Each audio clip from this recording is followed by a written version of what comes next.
Welcome back. Hello, Johnny here with Rockland Locals.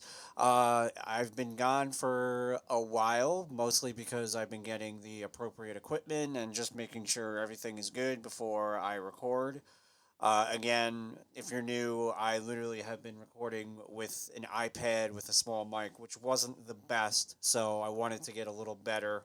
Again, if you're new or if you just don't listen or follow me on Instagram or any of that, I've started a new thing. It's called the Nod or Shake Reviews. Basically, it's I review a movie, but nod if it's good, shake if it's not so good, and that's it. I keep it real simple.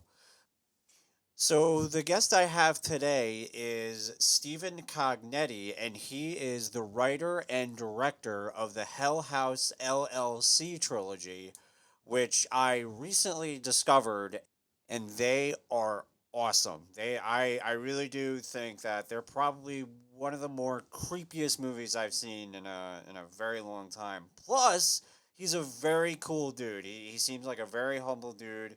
He was very gracious, about all of my compliments, and which there were a few times I just lost it and I couldn't believe I was talking to this guy. And, he was really cool throughout the whole thing. So I said thank you a million times to him during the interview. And, Stephen, if you're listening to this, thank you again. And yeah, definitely check out. It's on Amazon Prime, Shutter. I would even suggest purchasing the movies. I think they're a great addition to any horror collection. So yeah, let's get to it. The Rockland episode with Stephen Cognetti. Do it! Yeah.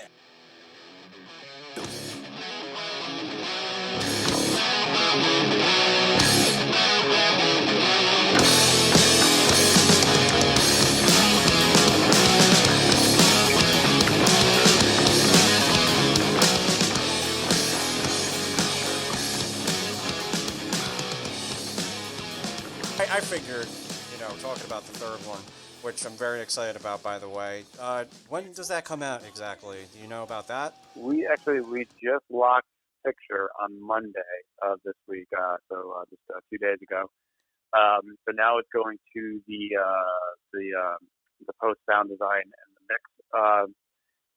So I have to deliver the film by the end of the month, and then after that, I only know that it's sometime in September. I would guess sometime mid to late, like anywhere from like September 15th to the end of September, the latest. But I know they definitely want it out in September. I just don't know which date. Oh wow, that's.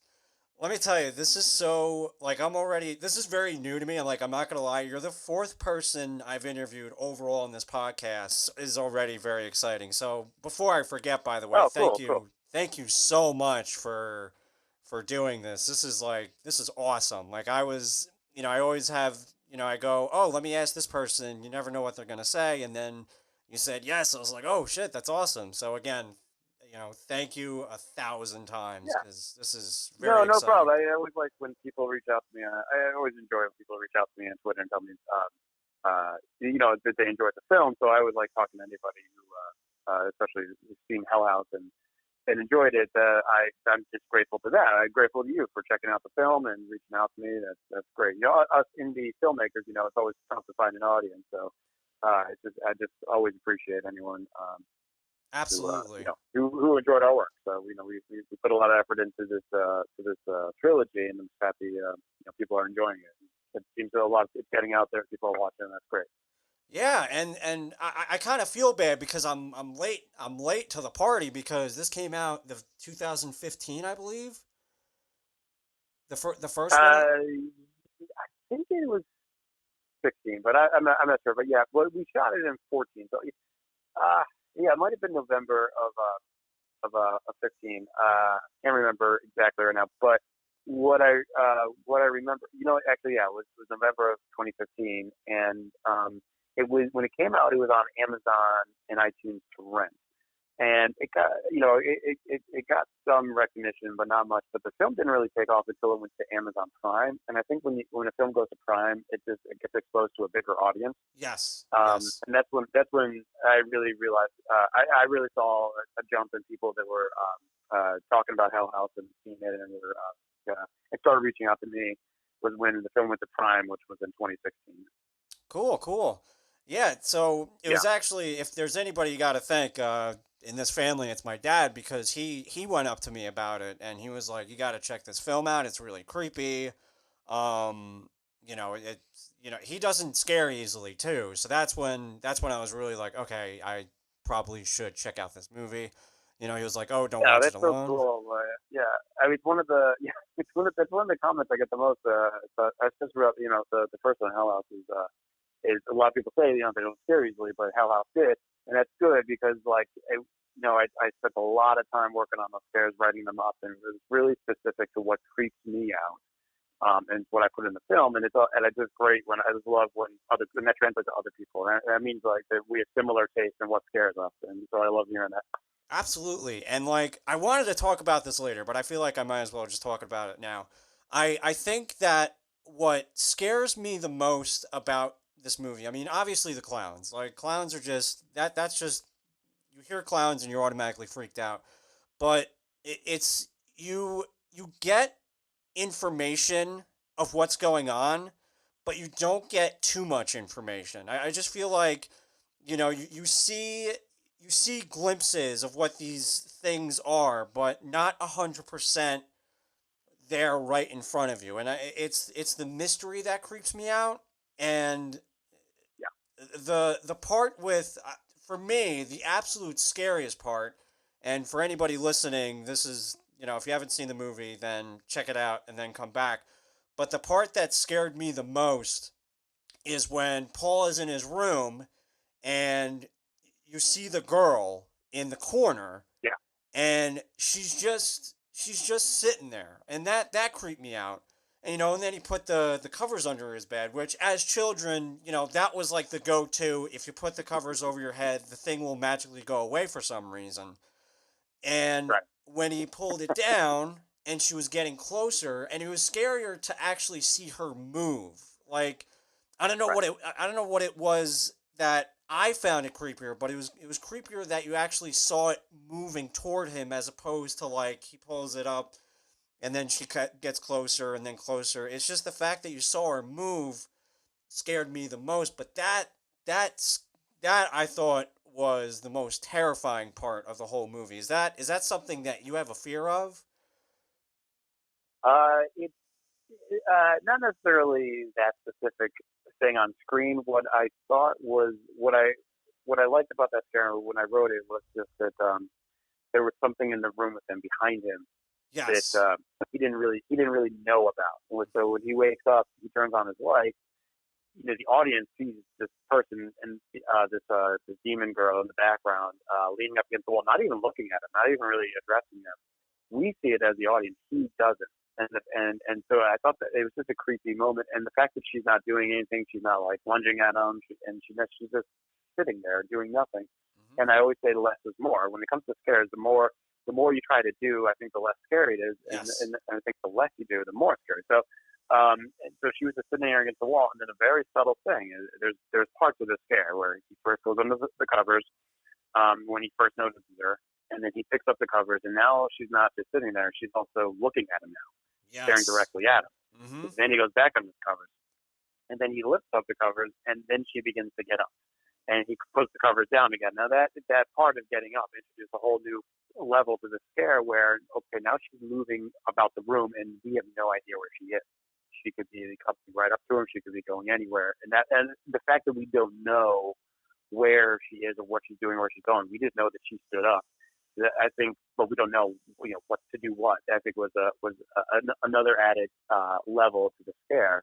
Hmm. But again, like very very subtle. It's not like she like dove at him or went like raw or anything. It was just she Yes. just Yes. Now, is the thing that I love about this movie is there's barely any jump scares. You could probably count on one hand really how many that's like, oh, yeah. but most of it, it's like, it's happening, it's all Mm-hmm.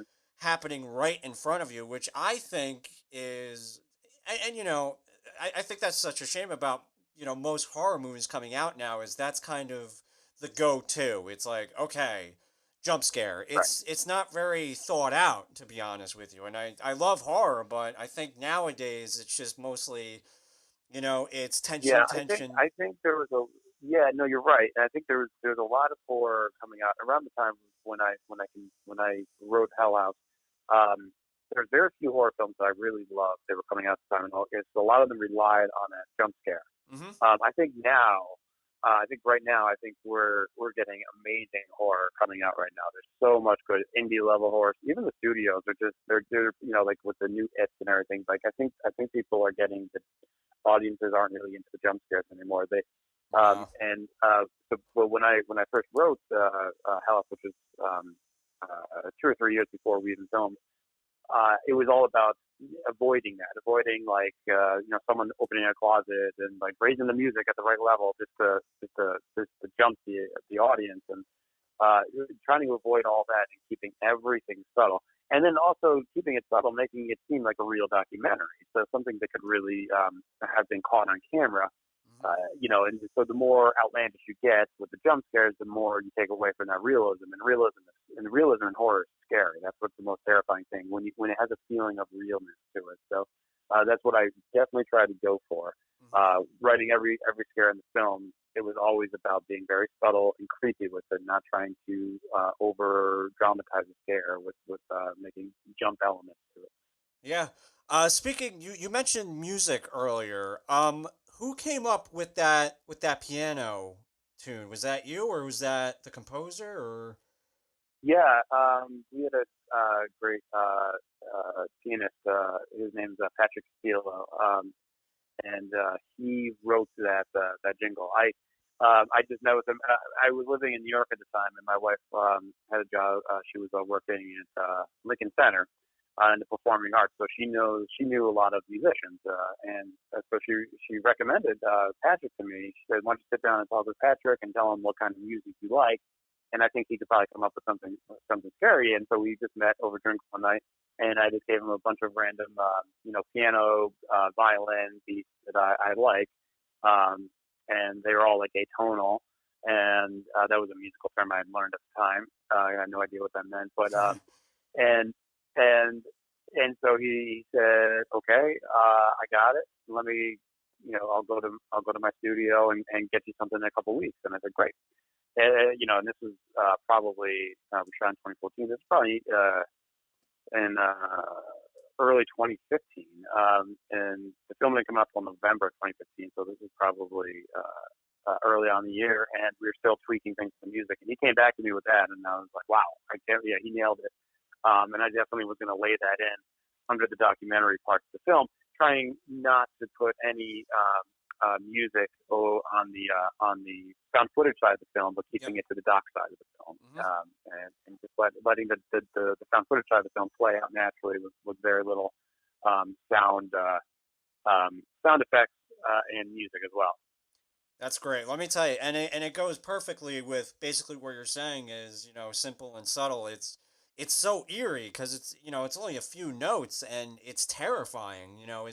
It's one of those situations where you hear it and you think to yourself, this is not going to be good. There's no way that this is going to end well, and it's definitely going to be one of those songs I feel like that I really do this hope this movie gets more recognition than it deserves, but I feel like that's going to be one of those songs that someone plays on the piano and someone's like, stop that, that's creepy. So like, kudos And to your composer and oh, kudos to are you, man. you referring to the piano bit that the character Paul plays Yes.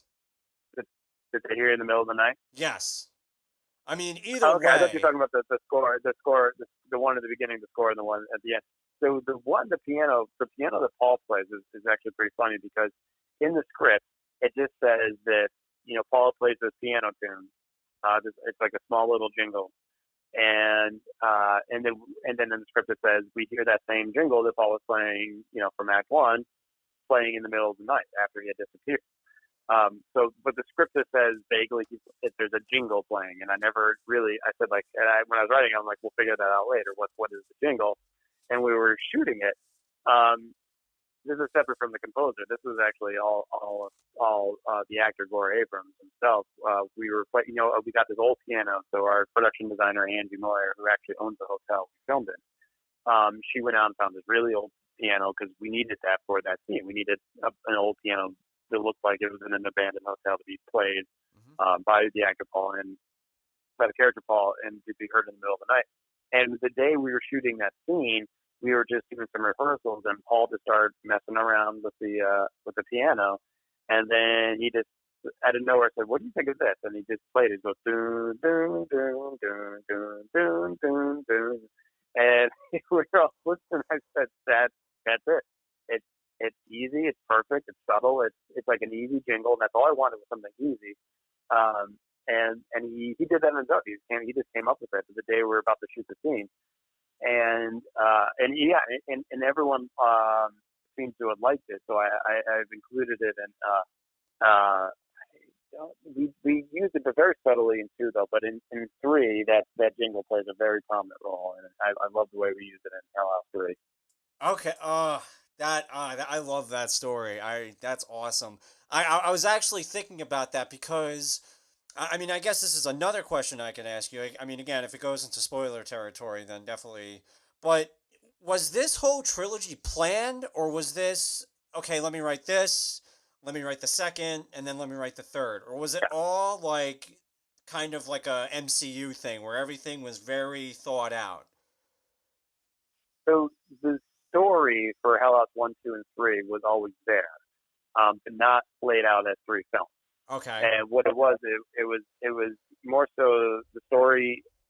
When I originally wrote the story, I had all the stuff that I knew I couldn't do in Hell House One, all this backstory of the Abaddon Hotel, and so what I kind of just cut down the story, and I'm in realizing that like I originally wrote it as a narrative non-found footage film, and then I realized I'm like I don't have the budget to make this a non-found to make this a true narrative horror film. I got to go the found footage route, and I ended up liking that anyways. And then that changed how the story was told a little bit when I decided I was going to go the found footage route. I decided I'm going to make it a documentary, and then I had that YouTube video in the beginning. That all changed, but then I realized that I lost going that route.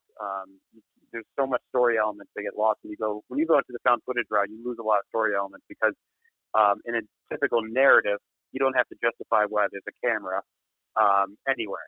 Where in Yeah. found footage, you do. So there's a lot of story that gets lost in found footage because there has to be a reason why someone's filming scene, a specific scene. Hmm. So there's a lot of story that gets lost in found footage because there has to be a reason why someone's filming scene, a specific scene. Hmm. So I couldn't tell a lot of the story that was, and I jokingly said to myself, well, if I get to make another one, I'll tell more of the story. And and then a couple of years later, the film gained in popularity, and so I was like, I might be able to tell the rest of the story and wrap it up the way I wanted to. Hmm. And that's what we did. But so I guess the movie wasn't planned. I didn't like write Hell House knowing I'm going to make a trilogy. I wrote a really long story Okay. that I couldn't tell the entire one in one movie, so I just shortened that story and then realized I should tell this whole story in an expanded trilogy, which we did. So everything the way it culminates and everything that happened in Hell House 2, that was always like on my mind, but just not like as like their own set aside film. Uh, and Hell House, so that's why I kind of don't see them as three films. I kind of see them as one film with Okay. three acts. So Act One is Hell House One, Act Two Hell House Two, and Act Three, the climax of everything, is the third film. I kind of see them all together as that they're all one story, and not three different movies. So that's the way I approached it. That's great, man. It's kind of cool how, like, in a way, the found footage happened by accident because I think it really works with the movie because I feel like if it was a narrative, it would be harder to manipulate the audience in a way. Whereas with the Yeah, found so I footage, completely agree. Yeah, you yeah, don't know definitely. who's a demon or who's a prop, and that to this day, like you could kind of, I don't know if there was a ghost lingering behind something, or if there was a prop that was supposed to be a ghost, which it makes the movie creepier because you don't know where the threat is, and I feel like you can only get that from the found footage genre. Uh, And I'm so happy we ended up going that route because I think the story that I came up with definitely lends itself better to the found footage, or I guess it's it's fake documentary found footage, which is even a specific subgenre within the subgenre, mhm. fake documentaries. But I feel like that it definitely plays out better, and I'm very happy I went that route because I don't think the movie would have been as effective going the narrative route. As you just said, I think it plays better the way we did it. Absolutely. Now, a lot of found footage movies do is they have an outline and then they tell their actors to improv and kind of make sure you get these important beats in. Did you go Mhm. with that method, Yeah, or was everything scripted? we we mixed it up. So the film was completely scripted. So every pretty much every scene and definitely every scare was highly scripted. Hmm. So we weren't like for instance like Blair Witch didn't really have they had more of an outline for their actors, and whereas what we did everything was definitely scripted. But what I did do was for one day I let the actors go just take a camera and go throughout the hotel and just do a lot of improv of themselves, filming themselves in character, and going around town too. And so we actually used a lot of that stuff, especially in the first act of their improv. I don't know if you remember offhand. We like one of the scenes like in the first act where they're out in the field filming like a Yes. fake commercial for themselves with the dummies. Yep. Like that was completely improv. That wasn't in the script. That was Oh, that was cool. them. That was that day of improv with the cameras. They went out. They drove the car out on the field and just started pretending to shoot a commercial. Hmm. And then that scene right before the that first scare we have. Um, Tony introduces everyone to Joey, the big guy who does the eye trick in the kitchen. His eyes bulging out. Who Joey plays the clown in the basement. When he's first introduced Yep. to the group, and when they're in the kitchen area, the whole thing was improv as well. Um, so we did use. So I ended up using a lot of that improv to cut in between the scripted scenes. And then also within the scripted scenes, not everything was exactly as scripted. So we would always do takes. We would mix it up. We would do a lot of takes of each scene. So we do, scene 10, for instance, for example, we just say scene 10, take one, and we do it scripted. Take two, do it scripted. Then take three, we'll change it up. You guys can have free reign to take, the scene wherever you want to go. And we do that for a lot of the scenes. And then back in the edit room, that ended up being some of these scenes ended up being a mix. So scene 10 would have like a mix of scripted and the improv takes blended together. And you could do that in found footage, where you can't do that. It's really tough to do that in narrative films. But Yep. you could do that in a film where there's only one camera set up. And that's one thing that found footage. You definitely have an advantage of found footage with your single camera setup to do, and that lends itself to improv and stuff. That's awesome. I love hearing stories like Yeah. that because I took improv classes. I love doing improv, and a Yep. lot of people associate improv with Whose Lines It Anyway. So, usually when I Right. encourage people to do improv, they're like, "Oh, but I'm not funny," and I'm like, "Listen, it's not. You don't necessarily have to be funny. There are plenty of movies that use improv that are serious, that are scary." And I just think Yeah. having improv is a very useful skill to have, even Right. It's all about believably riffing off of a subject that's going on. exactly. And if you could be into a character and riff off script in that character, and bring up anything, but stay within the scene and the character. I mean, that's great. And then that's how we find our actors too. We find our actors by saying like, you're gonna have an audition that's a scripted audition. Like your side, your line. Hmm. But as we start narrowing down, you're going to have to also do a scene for us that's completely improv. We're just going to tell you a general thing to talk about, but there's not going to be any script or line. And that's how we find our actors though. So having improv skills is definitely a plus, especially when we're casting too. So and that's great that you have some improv skills too. That's great because like pretty like all the guys I know, everyone's done improv at some level, and in New York City, the UCB theater and all that stuff. So that's it's definitely fun. Oh yeah, absolutely. Now, when Joey did the eye trick, was that was that something that was like asked for? Like, did you have that like in a casting notice, or was that one of those things? It was like, hey, I can do this, or No, no, no. That was, so he didn't go through the whole casting process. There's a few people that for the smaller roles that we hired. There were people that worked at the hotel. So the hotel stuff we shoot at is an actual functioning haunted house. Halloween haunted house. oh, It's open in October. So I mean that's a whole other thing. In the early process before we started filming is like the script called for an abandoned building for them to go to, and I kept on looking for abandoned houses and buildings, and then I realized I'm like this is such a fool's errand to try to find a place to shoot in yeah, that's abandoned. Because if you find a place that's creepy enough, it's probably not going to have electricity. It's probably not going to be safe to bring actors into.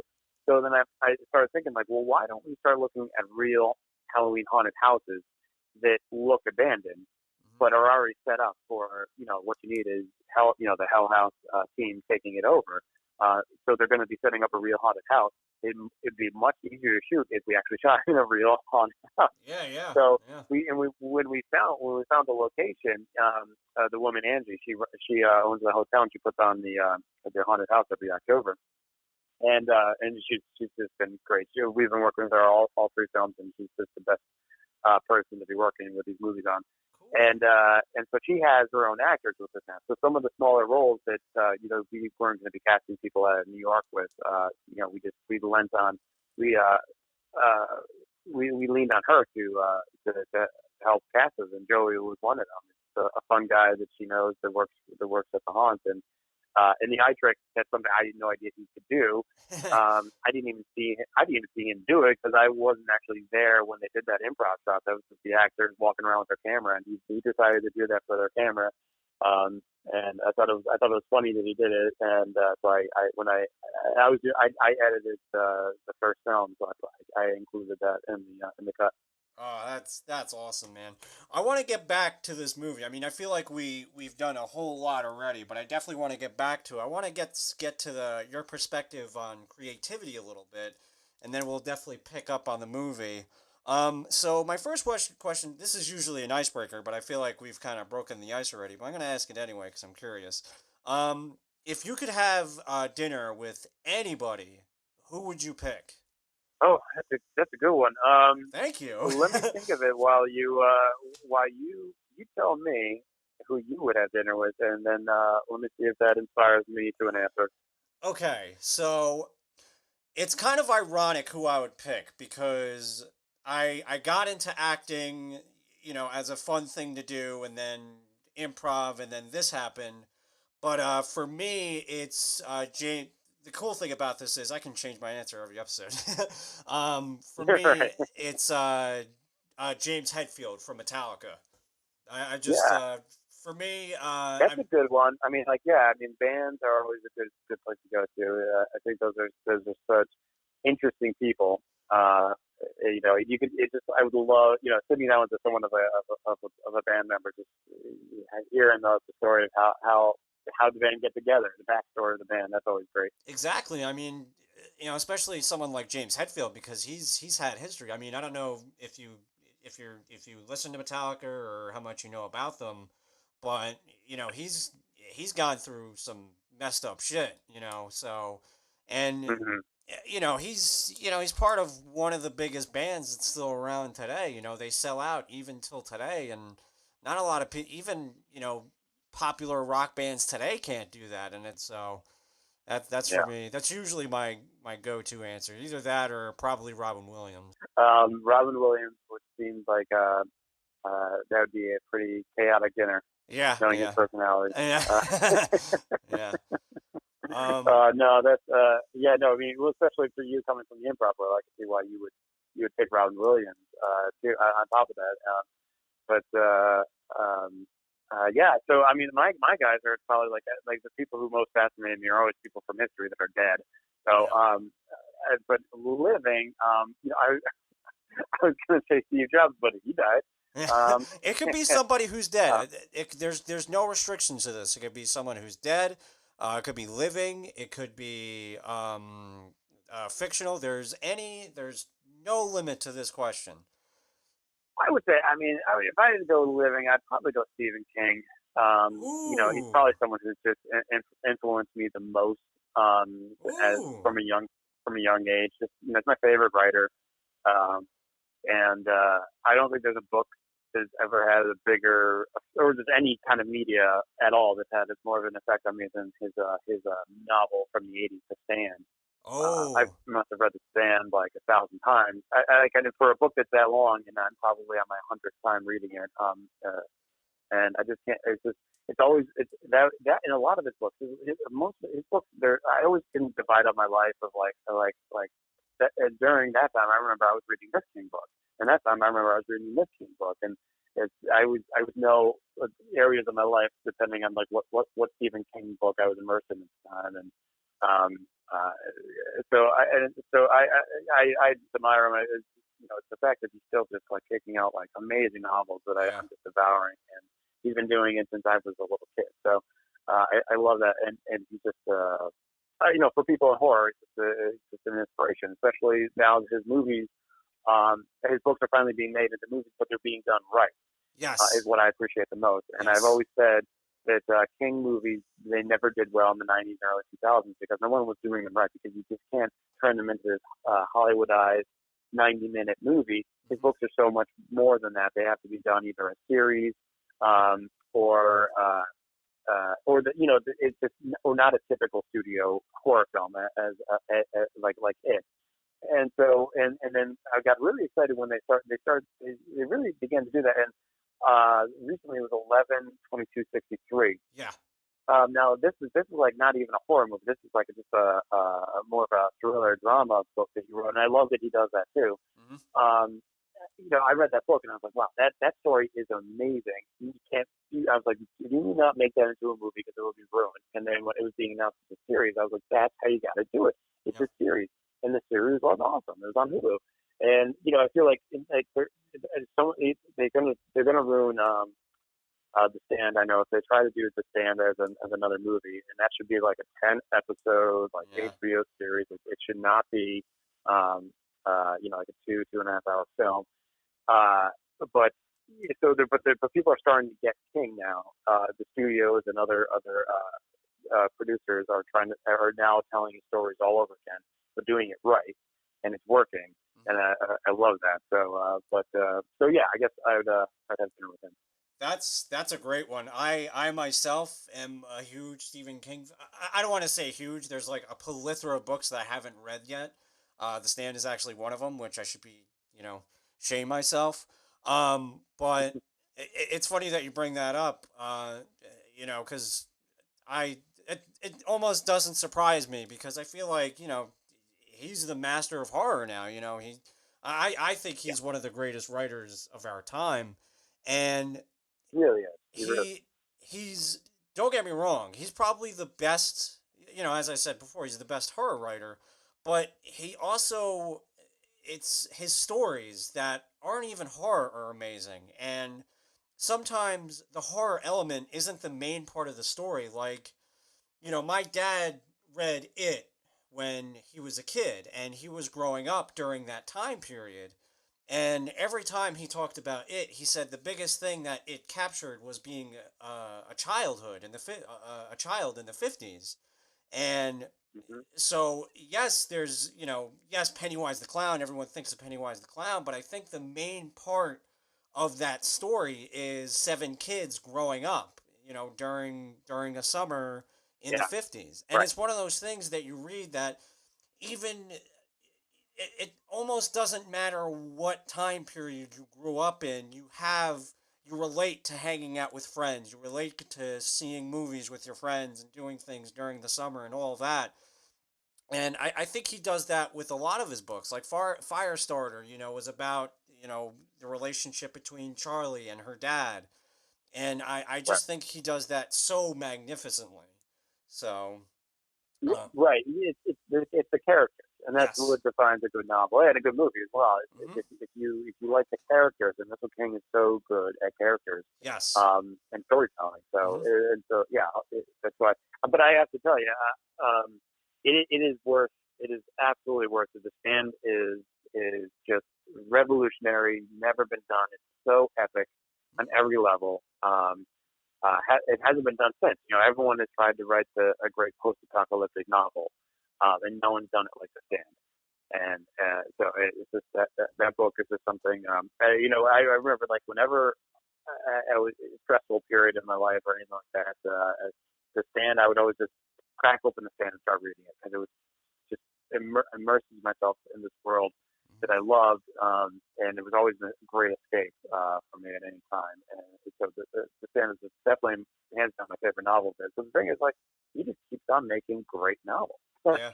that are, that are like my number two favorite. And as I Yeah. said, like 11/22/63 is a more recent novel. That was fantastic. So, Hmm. uh, but yeah, no, he's great. So yeah, that's my answer. Me, Stephen King, a couple of plays, and a scotch. That's what we're doing. Cool, cool. Have you ever seen his house? Have you ever Googled his house? No, I thought there was like a picture floating around the internet, like this Gothic looking house up in Maine. But I didn't know if that was like just a meme or real. But I know he lives in Bangor, right? Yeah, so it's whatever you imagine his house looks like, it probably looks like that because my family actually goes to Maine every August and we visit his house in the least creepiest way possible. And it's blood red. It's got these gated doors. He's probably gonna be pissed if he hears this for telling his house, but whatever. And he's got his initials, and it sticks out like a sore thumb. But I mean, if you're ever in Maine, definitely scope that out. They even have like a Stephen King tour where they take you places where it takes place. So they have the So Paul is Bunyan. Derry a real place? Yeah, Derry is based on Bangor where he lives. Okay, gotcha. Okay. Yeah, so they have like they have the standpipe, they have the Paul Bunyan statue, they even have it's a different type of sewer, but they have the sewer where Georgie gets his hand taken. Sure. So, how would you define creativity in your own words? It doesn't have to be any way you define it. It doesn't have to be this long overdrawn thing. It could be a sentence, any way how you feel is the definition of creativity. I guess but that's the thing. I don't think there is any definition or anything I can define it as. I think creativity is to each their own, and however way anyone can be creative is their own unique way, and it's different from everyone else. It's not one way or this way or that way. It's everybody individually, who who who tries to access that part of their brain to to think creatively. It always gets expressed different ways, and it comes about different ways. And so I don't even think there's any words you could say that Yeah. defines it. For me, that's me personally. But I'm sure you might talk to someone a lot smarter than me who can probably hit that one a lot more squarely on the head. But for me, I don't think there's any words for it specifically I because it's so unique to the individual.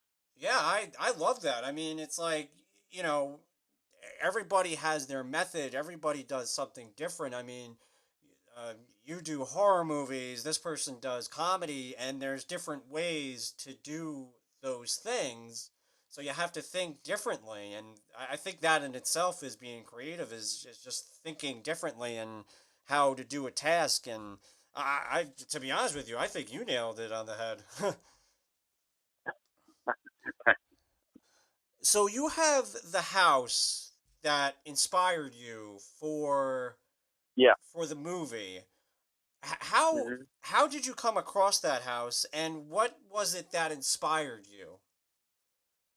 So I love abandoned photography, Okay. and I always have. And so uh, I I have the timeline is kind of it's fuzzy because this is like probably like 2012 or something like that. But I remember I was looking online for abandoned houses and trying to come up with the story. Hell House wasn't even really the name of the movie yet, but I just vaguely knew that I wanted to make a movie about a haunted house gone wrong. And uh, so, and I remember I saw this one picture of this really creepy abandoned house, and I found it online, and I always tried to find out, where are these places so I could visit them. And I was living in New York City at the time, right around the GW Bridge, right in so northern Manhattan, and and so I found out that actually this place was in Rockland County, and I was like, Rockland County, that's actually right across the GW. So when Yep. you leave New York City, and as you know, you leave New York City and you go over the GW Bridge, and you take a right, you're back into New York State. Hmm. And you're going into Rockland County. So in this one house is up Rockland County, and I just love that area too. It's just such a beautiful area. Yeah. So this house is by Rockland Lake, and I went to visit it one day, and I drove out there, and I parked my car, and I just stood there looking at this really creepy abandoned house that I randomly found online, but now I'm there in person seeing it, and and then a lot more of the story just like start hitting me there, and I'm like, there it is. This is a group of a haunt company out of New York City. They leave the city and they come to this place and they try to rejuvenate it into a haunted house, and that was the genesis of the story. And obviously, that's just the first thought to come to my mind. But then, like as you um, it's just, at that point the story is a bag of bones, as Stephen King, wrote about in the book Bag of Bones. Um, and then you start fleshing this out more and more, and creating layers and layers. And that's what I love. The first layer of your story is layer one, Hmm. and you flesh it out as much as you can, but you keep on thinking about it, keep on writing things down, and new layers come to the story, more and more and more layers, and that's where different things come on, like from we changed it from being an abandoned house to an abandoned hotel, like things like that, Yep. that's changing and happening all the time. But the story definitely originally came when I just found that abandoned house out in Rockland County, and I love it. And that's it. It was just supposed to be, we're just 30 minutes, 40 minutes outside the city in this story, but we're in New York still, and we didn't actually, obviously we didn't film in New York though, but that's where the story was based because that's how I found the house. That's so cool. Let me tell you, when I was watching this movie, and when it said Rockland County, I like jumped. I was like, oh shit. Like that got my attention right away. And Yeah. I did the typical like freak out. I took a picture of it on Instagram, and I was like, oh my god, look at this.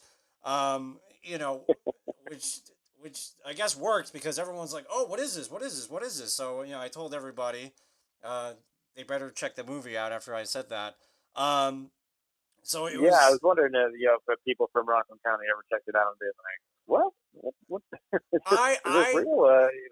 like I went on a search for this place. I was like, yeah, I'm terrible with geography and everything around me, so there could be a haunted house next door to me. I wouldn't even know it. But I was Right. like, Abaddon Hotel, Rockland County, haunted house, Rockland County, all this and that, and nothing came up. And I just, then I did Hell House, Abaddon Hotel, and all that, and I actually got, I think you mentioned this earlier, so I apologize for asking this again. Where is that house located? The house. So yeah, no. So when I finally realized that I needed to find an actual haunted house to shoot this film in, I reached out to a bunch of haunted houses, and I was living in New York City at the time. And one of the people that got back to me was her name's Angie, and she runs the Waldorf Estate of Fear, and that's in Lehighton, Pennsylvania, which is about an hour and a half outside of Philadelphia. Okay. Um, it's near Allentown. A lot of people might know Allentown. Mhm. I guess it's from Billy Joel too. But So it's Pennsylvania, and so in at first I liked that off the bat just because I knew our crew and our actors are mostly New York based. So also being 2 hours from New York City, that location was feasible. Instead of like having to go like halfway across the country, we were just going 2 hours from New York. And so when I went out and visited the place and met Angie for the first time, she took me on a tour of her hotel, and it just immediately it was done. This is where we're filming. This place is perfect. I started walking through a lot of the scenes in my first tour of the Abaddon, or what would be the Abaddon, and I'd be like, oh, we'll film Paul's scene in this bedroom. We'll film that scene, where this happens right here, and I was like, this is perfect, and I was like giddy like a cool kid. I'm like, oh, we could do this scene right here, and Yeah, yeah, it's no, it must perfect, have and, been and so it all and it exciting. all worked, and it all worked out. Yeah, so and it was great. It's a great place, and a lot of people have started going there in October for their haunted house tour now. People that know the film. Hmm. So she told me that there has been an uptick of people that know Hell House that have been coming to her tour. Oh, that's And cool. so what she tries to do on her haunted tour now is she keeps a lot of the parts of the hotel the way they are in the film, so you'd recognize it. Oh, that's So so so you cool. can yeah, so you can go there in October and take the haunted tour, and you'd see a lot of the sets. So, Yeah, she puts on a great haunt. I mean, so it's just like Hell House aside, it's fun. It's just fun to do her haunt. They do a great job there. But it's fun for it's fun. And I took the actors back. The original Hell House cast. We took them back there last October actually, and we did her tour, and and actually a lot of people who know Hell House came out same night we were there. So a lot of people met us and signed a bunch of posters for them, and it was really cool just to meet some of the people that like Hell House. And they came out to see Angie's haunt too, and I was there with the actor who plays Alex, Tony, and who was I with? And oh yeah, and Lauren Kennedy who plays Melissa too. I was out there with them. Oh, and our producer Joe Bandone was with us too. The five of us were there just a Saturday night in October at the haunted house, and then seeing a lot of the Hell House fans come out too to take a tour, and we were able to meet them. That's just great. As a filmmaker, just meet people that saw the film and get to meet them, and that was a fun night. that's awesome, man. Congratulations on that. That's so, and it really seems like, I mean, I know we were just, this is our first time talking and everything, but you really seem like a really cool down your earth dude. I know a lot of people who, well, I don't know them, but there's some people just make a movie, they do what they do and they don't want to have anything to do with anybody. And, it sucks when people are like that. So it's really refreshing that, you respond to people when they message you and you do all these things. So really, kudos to you, man. Oh, well, I appreciate that. Thank you for saying that. But it's just, for me, it's just I just feel like honored that people like the film, and to me, it's always it's humbling, and I think it's a blessing that people just they watched the movie, they Yeah, enjoyed it enough to even reach out to me and say they enjoyed it. So I just think that's great, and that's the only thing I know is just to be appreciative of people liking what we did. So that's all I know. absolutely. So what's something in general that inspires you? What's something that you get up and makes you ready to take on the day? Uh, well, right now it's children heading up, but Congratulations.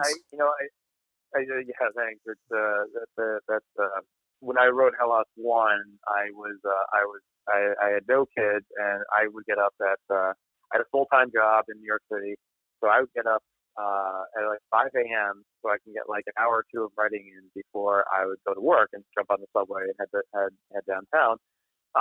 So I'd only write like when it was dark. So it was like 5 a.m. still dark out, and I'd be at my desk in my tiny apartment, and I'd be writing the script for Hell House. And I was telling my wife this. I'm like, and she's like, "How can you get up so early?" And I'd be like, "I can get up early because I'm really excited about the story and where it's going." Yeah. And if sometimes mornings I don't feel ready or inspired to get up at that time. It's not. It's when I don't have a story or I'm lost in the story. I don't know where I'm going to go to it. But when things are clicking, I'll get up at any time because I'm just so excited to get down the desk and get writing those things out. And I always feel like my brain is freshest in the AM. I can't do anything like past like 8 p.m. Anything creative. I can't do any writing or editing or anything like that. I'm done by 8 p.m. But it's like 5 a.m. and that's when my brain is at peak. Like that's when like the best stuff comes out for writing, and that's when I wrote a lot of the a lot of the movie. And so I guess like getting up in the morning when I have like a fresh idea in my head and I want to put it down to paper, start fleshing it out. That's always in that made my schedule of like getting up for a solid 2 years at 5 a.m. to write Hell House and rewrite Hell House and rewrite Hell House. It was so easy because I was so excited about what I was doing, and I never really knew when I first started writing. I'm like, am I actually going to be able to make this? I don't know. But I loved where I was going with the story, and it was so I was able to like 5 a.m. boom up, let's get writing, and it was a lot of fun. And my wife woke me up till like 3 hours later though, but um, I guess like just having a good idea that excites me to, and that motivates me the most when I get up in the morning. And the same thing now, it's like um, yeah, because I knew like I wouldn't get home till like 6, 7 o'clock at night, and I knew like I'm not going to be able to do any work then. My brain's fried, and I'm not going to get any writing done. Hmm. So I knew if I was going to get any good writing done during the week, it would have to be that early in the morning. And it's only easy to get up that early in the morning all the time, straight consistently every day, when you're excited about what you're working on. And I was really excited about Hell House One. The idea of trying to perfect those scares and have it all come out. That always motivated me. And then today, when I have a good story, um, uh, similarly, like right now, I'm working on several scripts, and like I'm jumping back and forth each day. I'm back into story X, and then one next week I'm back into the next story, and just getting these scripts ready, not knowing which one I'm going to shoot next, Hmm. but I'm loving all of these stories and where they're going and the scares of them, and so that and it's motivating me is a story that I'm excited to write. I guess is the Yes. best answer. The quickest answer to that that's what motivates me. Cool. Now, as you're writing, how do you know it's going to be scary? Like, how do you know as you're writing this that this is going to freak somebody out? I don't know if it's going to freak somebody out. I just know it would freak me out. So I only write what scares me, Okay. and so I knew what scared me in horror movies, and that it was always the subtleties. Mm-hmm. There's always very, very, very subtle things like my favorite parts of the Halloween movies where Michael Myers was just standing in the background and the Yep. character would never even know he was there, Yep. and like just walking by more so than when Michael Myers was chasing them. Mm-hmm. My favorite scenes were the camera panning by and Michael was in the. I just love that subtlety stuff. The very, very creepy, not like jump scare terrifying stuff, just Mm-hmm. more things that give you a chill. And Yeah. that was always so I knew that's what scared me. And what I would hope is that like I hope that translates. I hope people like that and appreciate that. And we're finding out like a lot of people do like that. A lot of people do like subtleties and scares as well. And so I was grateful that these scares, they did translate. I have no idea when I'm writing them, especially after we filmed it. Um, I'm so desensitized to it. So Yeah. we wrote it, we shot it, and now I'm editing it. I've seen every frame of the film a million times, and I'm like, and I said to my wife at one point, I'm like, I have no idea if any of this is scary. And she always assured me, she's like, just because you're too involved, trust me, I Yeah. think it's scary. And I'm like, all right, Yeah. but I never know. I just knew in the writing process that I definitely thought that was creepy, and I just write what I think it was creepy to me, Mm-hmm. just hope that other people find that creepy too. Well, I found it creepy. I still let me tell you, man. I'm a grown ass man, but I will tell you honestly, I still sleep with the lights on, and I don't know. That's probably doesn't help because the lights were on when Paul was taken by that girl. But Right. I that movie messed me up. Now, do you kind of think of like background stuff for for like the ghost, like the girl in Paula's room? Like, did you ever go Yeah. like, okay, this is Samantha, she was killed like 5 years ago, or are you just kind of like a ghost? No, yeah, no. There's bits and pieces of story, and it's something you were talking about earlier, where there's things that are not explained, but there's little pieces here and there. Like we don't explain everything, Mm-hmm. um, wrap every storyline up though. But there's little clues within the storyline, like in every frame of the film that let you know that you're really paid attention to here and there. You would get who everyone is. So for that instance, there's two. I think there's two clues that best tell the audience who that little girl is in Paul's bedroom, and one of them uh, is the dialogue by Robert Lyons, the author who's interviewed on the documentary side of the film. He talks about the history of the Amazon. So he said after there's one of the more famous cases of disappearances was a woman and her daughter who Oh. stayed at the hotel. They were never seen from again. But like the authorities were always asking questions about the hotel owner, and they eventually, they got a lot of that press. They had to eventually close and all that stuff. But and then when we're in the basement early with the Hell House crew, when they're exploring the basement for the first time when they first get there, we see discarded luggage and a woman's shoe among all the abandoned items in the basement.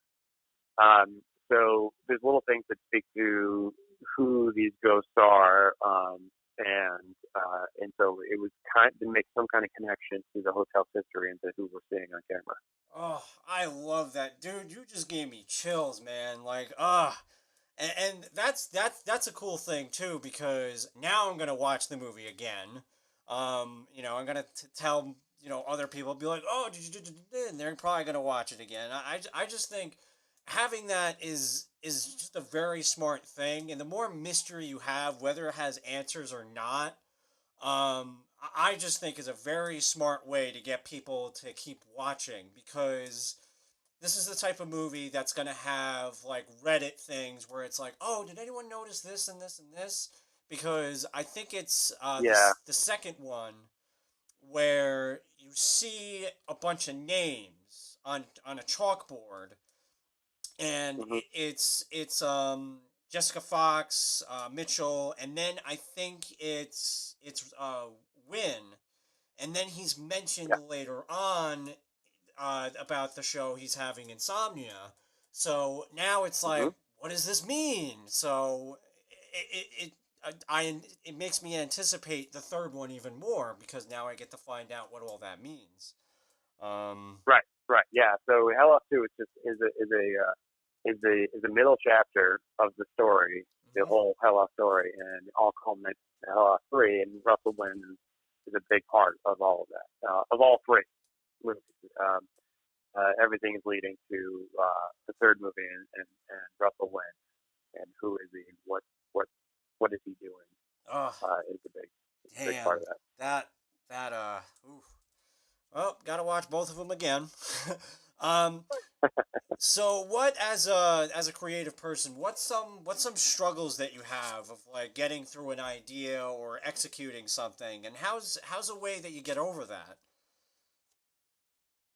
Um, yeah, I mean that's a great question because that happens. It happens in the writing process. So the writing process is so much easier because if you're ever struggling with an idea or part of the storyline, or if I'm not liking something I'm writing or something like that, I can always just step away Hmm. and try to figure it out. And at the time when I was writing Hell House One, both the writing and the editing part, I consider the editing to be the last draft of your script. So I consider the two kind of linked, editing and the writing. But whenever I had an edit I couldn't figure out, or part of the story I couldn't figure out, like this subway was awesome for me. My commute was all the way down from northern Manhattan all the way down to lower Manhattan.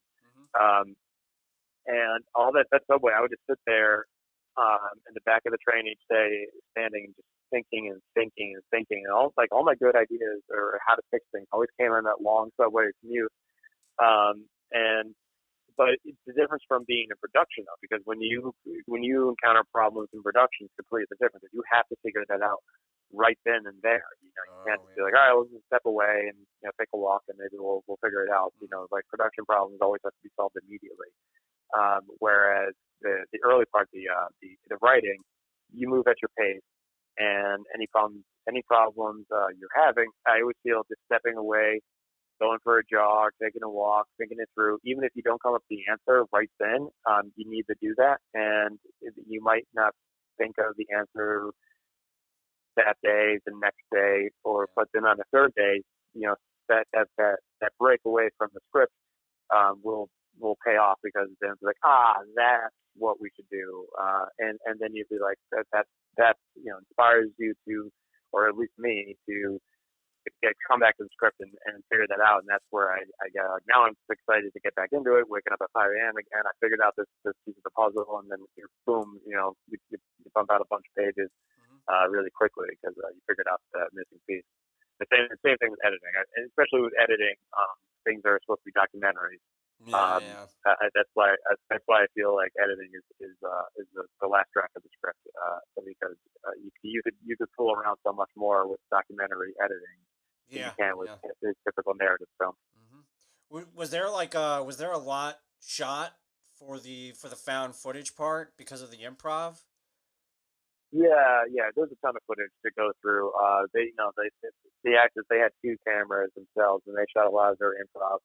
Um, and Yeah, we left a lot on the cutting room floor. I mean, the film itself has a lot of deleted scenes that I released on the DVD.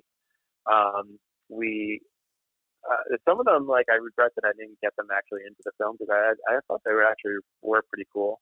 Okay. One of them being the Google Street View of the Apadon Hotel scare was uh, where if you do the Google Maps Street View of the Apadon Hotel, you'll always see Alex Taylor standing on the balcony.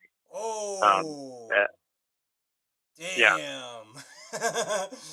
Ooh, that gave me chills. That's yeah. awesome. I, uh,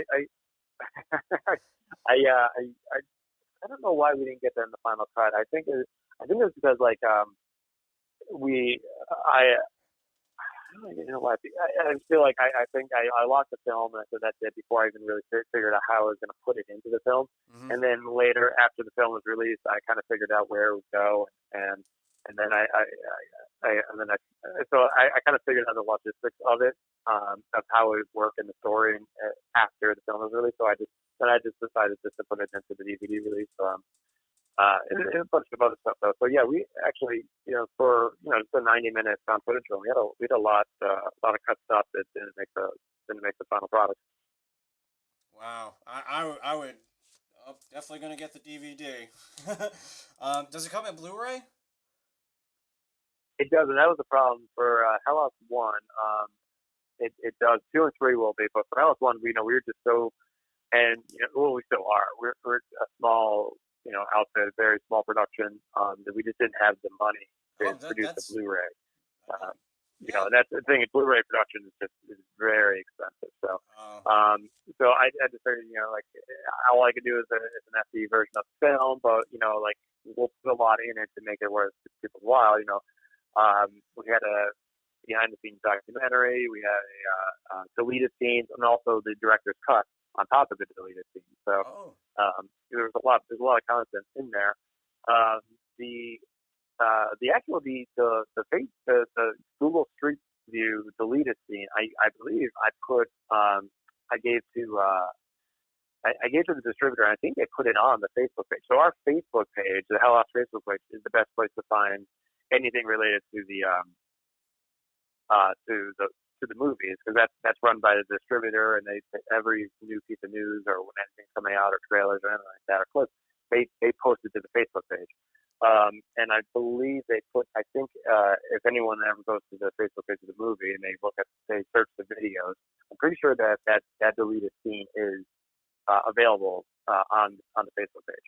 Okay, cool. I got to check that out because I'm telling you, you telling me that gave me goosebumps. So, uh, just it's funny. And I don't want to get too much into this because I don't know. I don't want to hit something by accident, but it's so weird that when you watch the second one and then you go back to watching the first one, I almost feel like Alex's intentions are completely different. Um, I mean, again, I don't want to go into maybe I'll tweet you the reason why when three comes out, but Sure.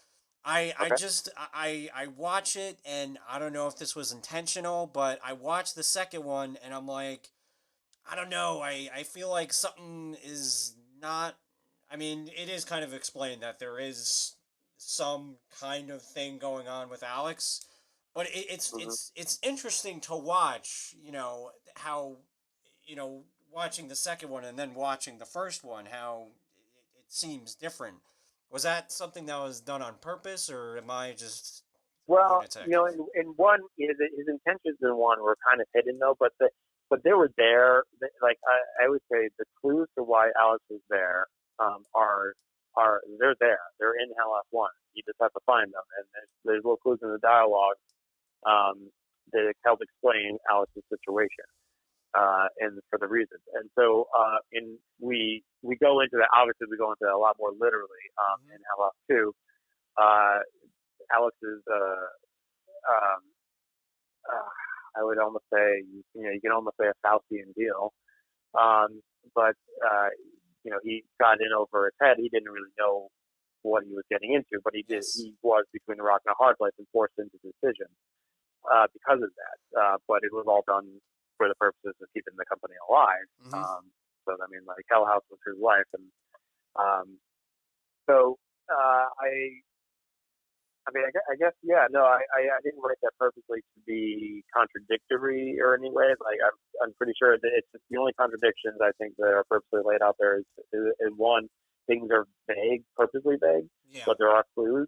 And Hmm. then two, we obviously we give away a lot of those clues more specifically. Hmm. And then three, I think that everything comes around full circle. Kind of explain and not explain. We don't really, obviously we're not going to wrap everything up in a tight bow, but we are going to explain a lot and tell the audience how Hell Off 1, 2, and 3 are all related and all in the story is, full circle wrapped up. Um, and by the end of the third film. Oh, that's I. Let me tell you, I think that might be one of my most anticipated movies of this year. Like it kind of. That's very, yeah, that's very nice of you to say because, but there's a lot of great horror coming out this year, so we're excited to be among those. But we know that there's so much great content coming out this fall for horror movies. So, and Yeah. we're just just happy to be a part of it. So, but it's just an exciting year for horror films. Yeah. No, absolutely. I'm pumped. Speaking of, what is your favorite movie in recent memory? Recent horror movie, rather. Regional, my favorite horror movie of all time is The Exorcist, hands down. Nice. Um, as of recent, there's so many I love recently. I could say Lake Mungo is just one of my. That's not recent. That's probably like at least 10 years ago though. But that was definitely one of the first documentary found footage films I've ever watched. Like I knew that style of film could be done, and they did it so well and effectively there. Hmm. Um, uh, yeah, everything they're doing now, like all the, I love the Witch, uh, Oculus. I think the Haunting of Hill House on Netflix was amazing. Oh yeah. Talk Scares, about the subtlety. scares were so cool. Yeah, exactly. That's the Yeah. thing. They nailed that so well. And that's the thing. I think people are doing that doing such a good job these days with horror, Hmm. with really doing getting away from the jump scares. I mean, they're obviously we still have jump scares though, but the subtlety stuff, the really creepy stuff is Yeah. really is amazing these days. I think. Um, so I just think this is a great time for horror because there's so much great content out there for horror fans right now. Mm-hmm. Mm-hmm. And all these streaming services, man. Thank God, because you don't even have to. I mean, I encourage everyone to go to theaters, but you got Shutter, Amazon, Netflix, all these things they got. Even Yeah. even if it's not out, even if it's not recent, you have movies that didn't go out, didn't be wasn't released in theaters, or isn't popular in today's standards. So it's a good time to be Right. alive.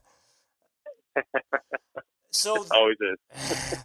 so there's a lot of questioning the belief in ghosts. So McMara doesn't believe in ghosts. Right. Jessica Fox doesn't believe in ghosts. What are your belief in ghosts? Do you believe in ghosts? I don't believe in ghosts. I believe in uh, UFOs, aliens. Okay. I don't believe in ghosts though. I definitely don't believe in ghosts. Is there a reason why you Because believe in what's that? well, yeah. I mean, you're asking the reason I do believe in one and not the other. Yeah.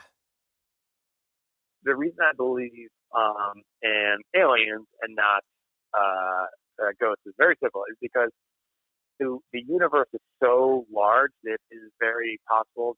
It's explainable why we would have never have seen aliens or ever have come in contact with them. Mm-hmm. But the fact that the universe is so large, to think that there's only this rock in the Milky Way galaxy is the only place in the entire trillion, billion, zillion, light years of universe that has life Mm-hmm. is, I think that I just don't think that's possible.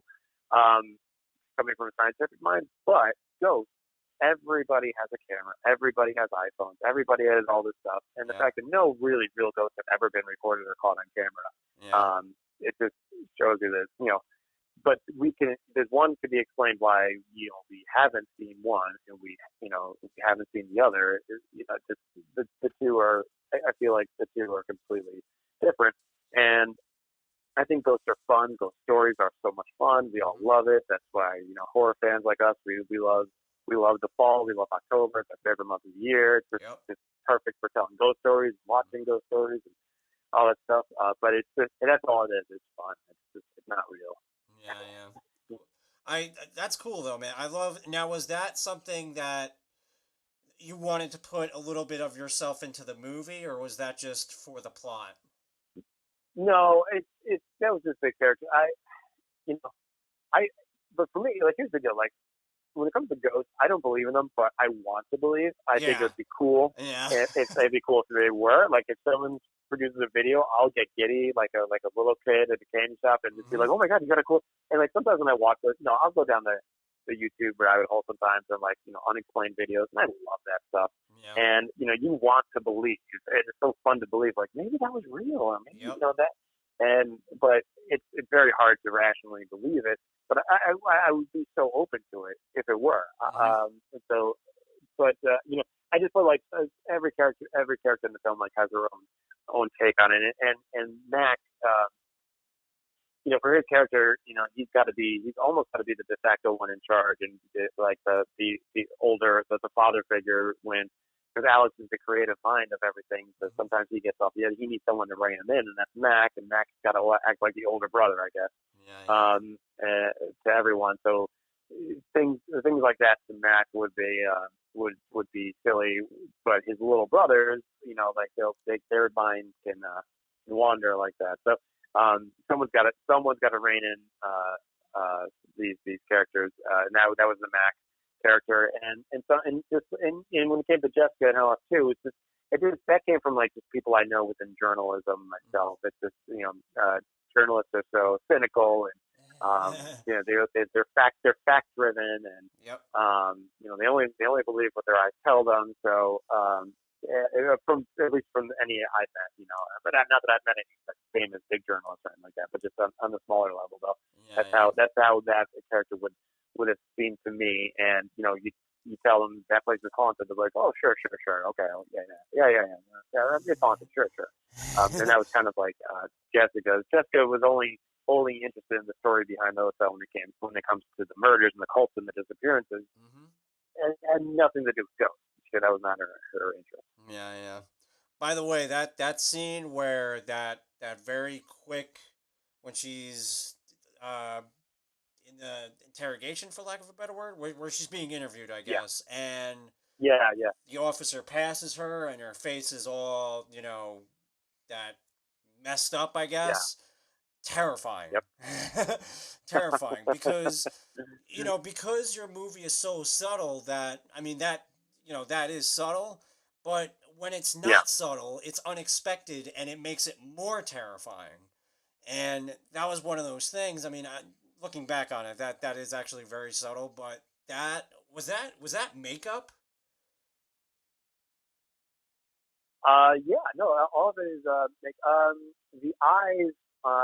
We touched up a little bit in post to make them a little darker. Okay. Um, but yeah, no, everything on our face was the blood and the scars and the skin and all that. That was all makeup. Oh, I that mean, everything is makeup. We try to do makeup as much as possible.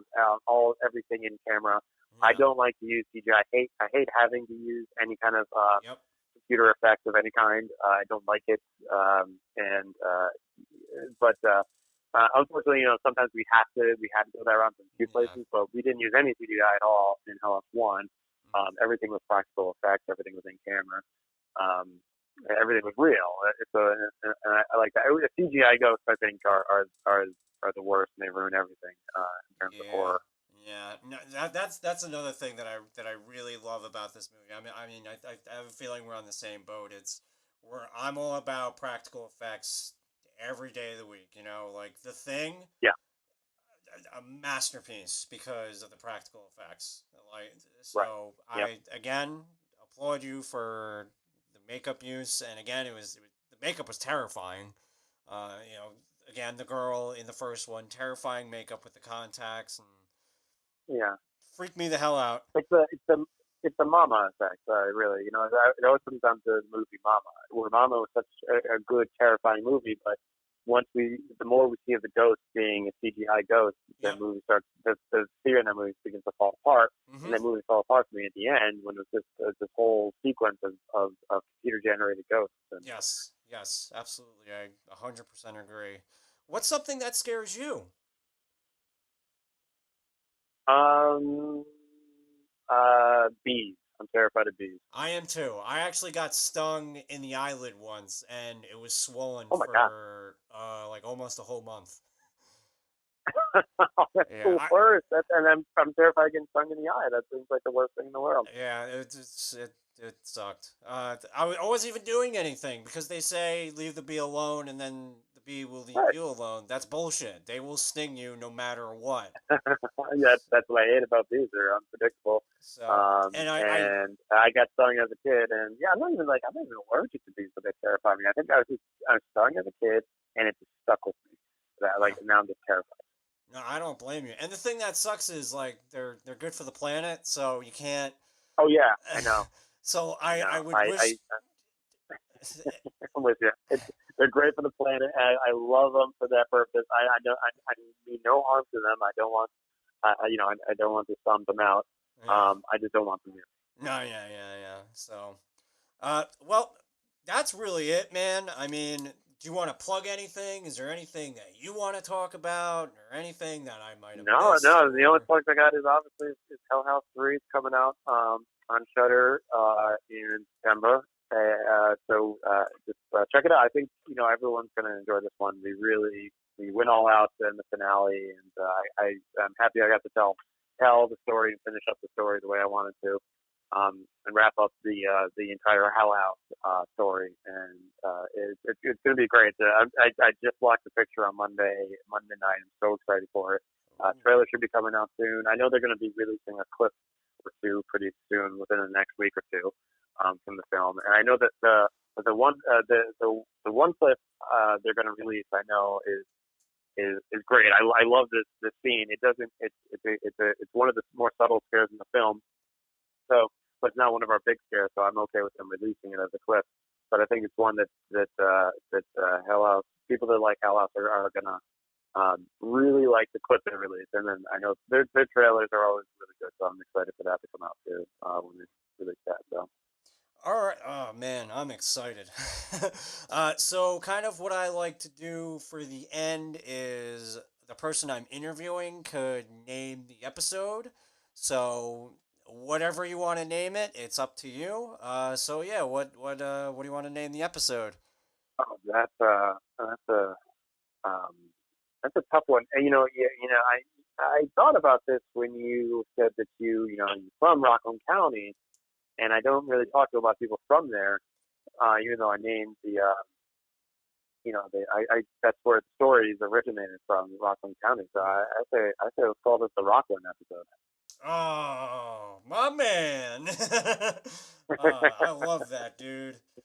Uh, that's I'm writing this down. That's why I'm kind of awkwardly not talking, but that's awesome, dude. I thought that might be no offense to my other people, but that's probably the best episode name. uh, Oh, cool, cool. uh, I want to wish you good luck. Congratulations. Um, Thank you, but also damn you. The movie is phenomenal. Oh, So thank you so much. thank you for doing this, and have a good night, and thank you for being on Yeah, you this. too. Have a good night, and it's very nice to meet you. And thanks for having me on your podcast. Really enjoyed it. It was You a great conversation. you too, man. And if you ever have something in a few years later, I would love to have you back on. This was such a great time. Thank you so much. Yeah, All right, for man. sure, man. All right, Take take care. care. Have a good night. You too.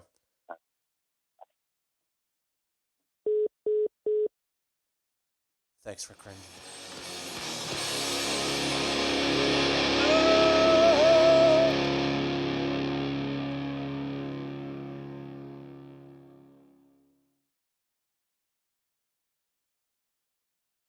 This is a new thing that I'm going to be doing for future episodes.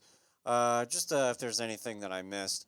Because let me tell you, again, this is my fourth time doing this podcast business, so I'm going to screw up a lot. So I apologize in advance. And I thank anybody who watches this. But there were so many questions that I'm like, damn it, I meant to ask that. And then I forgot. Because I just get so involved, and unfortunately, I'm not a professional at this, so usually I probably should write down stuff, and then I get more questions from that. So, uh, but one thing I forgot to mention is Hell House 3 Lake of Fire is not out yet. Apparently, it's going to be out in September, so keep an eye out on that on Shutter for sure. If you're not signed up, I highly recommend it. There's a clip out right now that you can look up on YouTube, and depending on when this episode comes out, a trailer will either be out or will be out very soon. So definitely check all of that out. All right, I hope I covered all my bases, and if I didn't, I'm an idiot.